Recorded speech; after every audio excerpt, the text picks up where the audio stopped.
Hi guys, I'm here in Cannock with Stuart from Angels with Dirty Faces and country songwriter Charlotte Borge. Nice to meet you guys. And you? Nice to meet Good you. to finally catch up.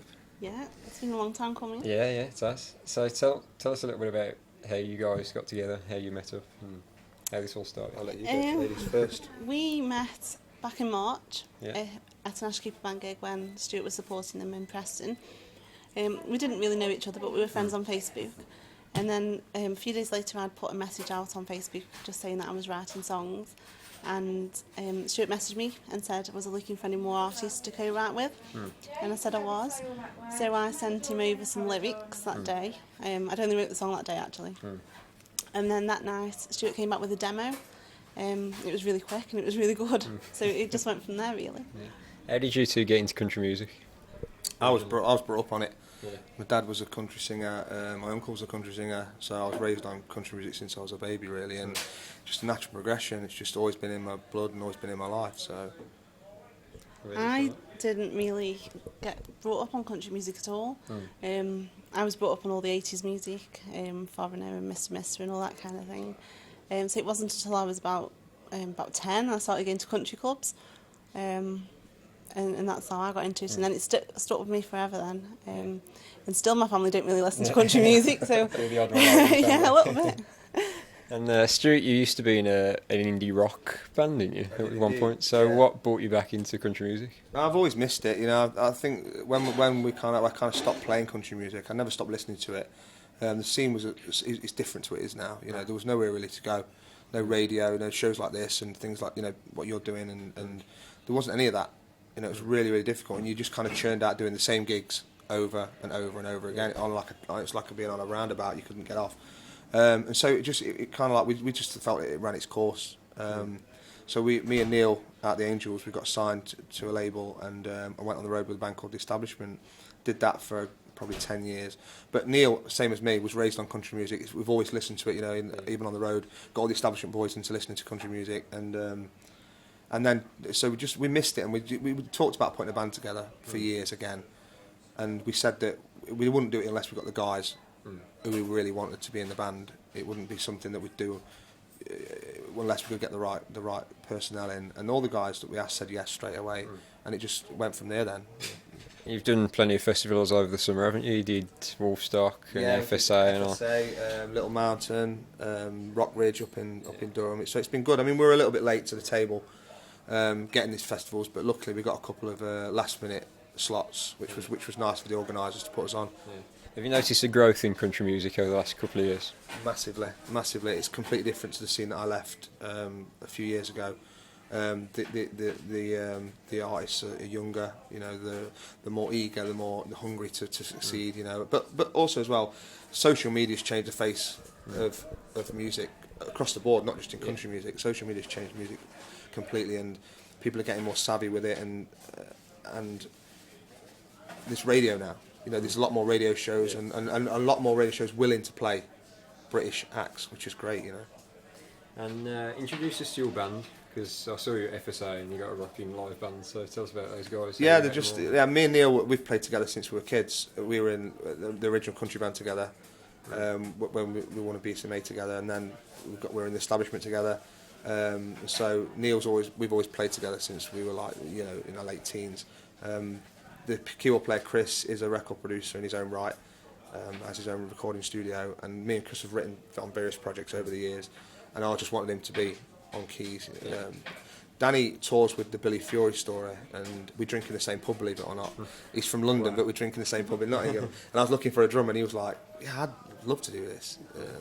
And so we got Danny on drums. He's a great drummer, and Jack, young Jack, guitar player, is like a prodigy. He's only like 18 years old, and he's setting the world on fire. He's a real good player, and he's learning off those old guys. That's awesome. And Charlotte, aside from songwriting, you run a little promotions company, don't you? CEI events. So tell us about that and how that came about. I set that up about 2 years ago, and it was just really to give a stage to new artists, people who just weren't being recognised. Most of the artists that I was working with at first were all local, so they were all from Staffordshire, and all the contacts that I had at the time were all in Staffordshire as well. So We had obviously BBC Radio Stoke, they were really good to us and would play the music on BBC Introducing. Then we had the newspapers, we had the Sentinel who would do promotions for us in there and interviews. So it built up from there really, and then I think it was just word of mouth and it all spread around. I started doing songwriters nights and just bringing the events, as I do as a day job. I do events and wedding planning. So I think it was really important for me to keep doing events, but to bring the music into that as well. So I started planning songwriters nights, and I'm planning festivals now as well, teaming up with some people, Country World. I'm going to do a festival with them next year, just in the process of doing that. So yeah, it's really exciting. So I think for me it was just really important to give unknown people a stage, because no one was willing to play their music because they weren't known. No one was willing to give them interviews or put them on songwriters nights. So I thought there was a gap in the market for that. It was just really important for me, especially because I wasn't known as a songwriter at the time. It was just really important as an unknown person to give other people that opportunity as well. We need things like that because it's so difficult for a country artist, isn't it? Still, I mean, really although it's grown, it's still such a yeah, tough it market. is growing. It's growing rapidly, but there's still a lot of people out there who aren't willing to play music for people, and it's. I don't know how that's going to change, but there's a lot more promoters on the scene now as well. So I think people are growing towards more unknown people, and they're giving them slots and things on festivals now. Not as much as I'd like, but I'm going to keep trying to work on that. So how did the songwriting come about? Did you just wake up one day and think, yeah, I'm going to give this a go? No, what I wanted to do, I just wanted to release one song. That's all I wanted to do. I had the song, what I wanted, called Survive. I'd already written that one. And someone said to me, you'll never release an album because you can't sing and you can't play an instrument. And I was like, right, okay, watch me. And it was just because I'm so stubborn that I decided to do it. And I think if that person hadn't said that to me, I wouldn't have been here today, and I wouldn't have bothered to keep on writing. But I used to wake up at 2 or 3 o'clock in the morning, and I still do, with ideas and lyrics in my head, and just write them down. And I can write a song quite quickly. Before it was just lyrics, but I've been learning the guitar now. So I've got a little bit of a melody going with things, so it's getting better. So I've got quite a lot of material now, so I'm hoping to get some more co-writes in there. But yeah, if it wasn't for that person, I wouldn't be doing this. Got to prove it. Yeah. And the reason we're here today is to talk about Shatter Like Glass, which is coming out. When is it going to be released? It's on Friday the 14th of Friday October. the 14th of October. Yeah. So tell us about that track, the inspiration behind it, and. Really, I wrote it in one day, and I'd seen a lot of people in bad relationships surrounding me at the time, and they just weren't willing to walk away from that relationship, or they were both just being as bad as each other, and nobody was taking that step to walk away. And then I saw someone who actually did leave, and the other person realised that, okay, they actually need that person, and they completely broke down. So that was the inspiration behind it. Okay. Yeah. And how did it end up going to Angels with Dirty Faces? Stuart messaged me, and this song I just wrote this day, and I thought, right, I'll send this to Stuart. I'd only heard one of their tracks, but I'd seen Stuart perform at FSA and at Preston, and he sang a Chris Stapleton song. Yeah. And I love Chris Stapleton, but it was just an amazing cover version of it. And I thought its voice would really suit it. I didn't have any sort of melody in my head, but I just thought, this could really be good. The chorus had a really good hook to it as well. So I thought, right, he'll do something with this. So I thought it was about smashing windows, so so yeah, I just sent it to him, and I said to him, if you don't like it, if it's really bad, you can just change whatever you want on it. And he didn't really change that much, did you, really? Not a lot, no. Just made it flow better. Yeah. And sent a demo over, and that was it then. I loved it, and I thought that's got to be the single. And it's going to be on your album that's coming out early next year, isn't it? The album's out on the 3rd of February, and this is the first track from the album. Tell us about the album and who you've got on it. You've got some amazing guests on it. Yeah, I'm really amazed, to be honest, because I just thought people would say no, because they didn't really know me as a songwriter, and that was a real worry. But everyone's been amazing to me. We've got 10 tracks on there, so we've got, obviously, Angels Dirty Faces.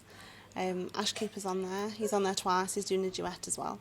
We've got Stamford Road, Thornhill, Samantha Lloyd, We've got a couple of people I'm still co-writing with at the moment. So we've got a couple of unknown people on the country scene, which again was really important to me, so we could get their music out. I've written a song with Mark Cass from Big Wing, who's also in a band called Acoustic Hooligan.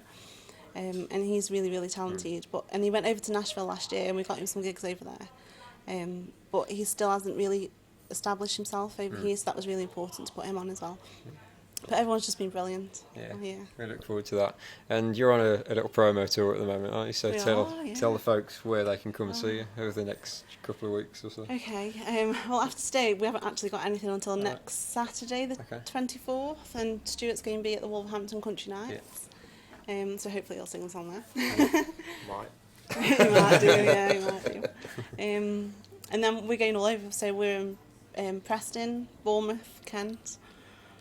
I'm losing track of where we are. I just have to ask you. He does actually. Doesn't look at the poster, so I just keep answering. So yeah, we're really busy. And then we'll be at the BCMAs as well on 30th of October. We're having an interview there. And we'll be there for the night, so people can come and see us. Good stuff. So you're doing some miles over the next couple of weeks, aren't you? Yeah, a lot of miles. It'll be worth it in the end. Yeah, hopefully. Well, thanks for joining me, guys. Thank you. It's a pleasure to have you. Thank And you. you're going to treat us to a little performance of I am Shatter indeed. Like Glass, aren't you, I am Stuart? indeed. So we look forward to that. All right, signing out from Cannock.